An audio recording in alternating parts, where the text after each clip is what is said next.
اول خو ستاسو شکریه ادا کوم چې دلته راځئ او د ځوانانو چې کوم داسې پروګرامونه او د خلکو د ښه د باجوړ دغه امن پسند او د خلکو هغه عکاسي ورته کوي. ستاسو جهان مننه.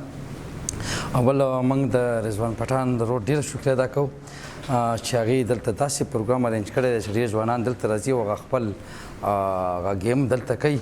د گیم مقصد هم دای چې خو د انسان هغه سټیمنا ساتي، انسان هغه سټیمنا برقرار ساتي.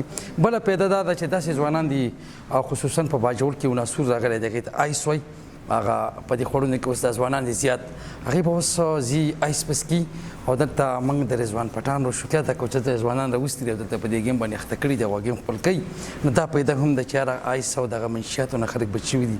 او بل د باجوړ امیج هم د دې سره ډېر ښکلی ځي ځکه چې دلته ځوانان خلک په لوبو باندې ویني، نو بیا د نورو ضلعو خلک هم دلته باجوړ ته په راتلو باندې دغه کوي چې دلته خو امن دی او دلته خوشحالي ده، دلته دا ګیمونه دي. نو دغه پیدا هم ده چې دا د امن هغه ګوره که تاسو وګورئ دا کم کلاډیان چې دا امن سفیران دي، ځکه چې دا کم علاقې ته ځي نه هلته بیا د خلکو هغه کم باجوړ فرض که باجوړ دیر ته لاړ شي یا خیبر ته لاړ شي، هغه خلک بیا کوشش کوي چې موږ باجوړ ته لاړ شو. نو هغه امن د دې څخه برقرار ساتل کېږي. دا امن سفیران دي، موږ ته په ډېر ښه نظر ګورو، اپریشیټ کوو. زموږ نه چې څومره کېږي انشاءالله دې څه به تعاون کوو د خیر سره انشاءالله العزیز.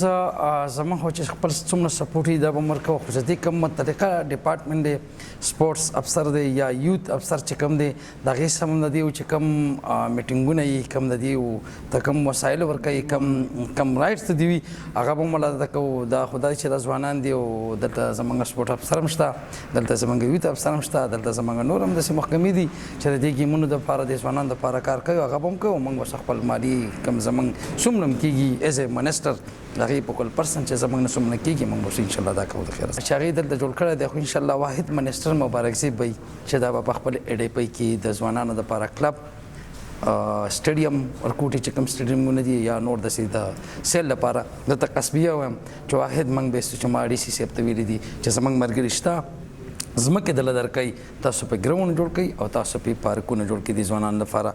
او وجه دا ده که د باجوړ خلک وګوري زیات بیماران هغه په شوګر په بلډ پریشر باندې بیماران شو. وجه دا ده چې هغه زیات یو ته نشته دی چې خلک پکې چهل پهل وکړي، وګرځي را وګرځي او خپل سټیمنا به برقرار وساتي. انشاءالله موږ په خپل اډیپۍ کې هم دا روان چې کومه د 2025 پر اډیپۍ جوړېږي موږ د هغې دپاره ښه کوشش کړی دی او انشاءالله کوو به. سپورټ افسر نه موږ پروپوزل دغه کړی دی او دا به ترې غواړو چې په کوم ځای کې هغوی ته ډېره ښه پته لګي، ځوانانو ته ډیمانډ کړی هغه هم دا کوي. موږ په خپله د باجوړی یم او زه هم پکې د ایز ا منسټر فوکل پرسن به پکې دغه کوو.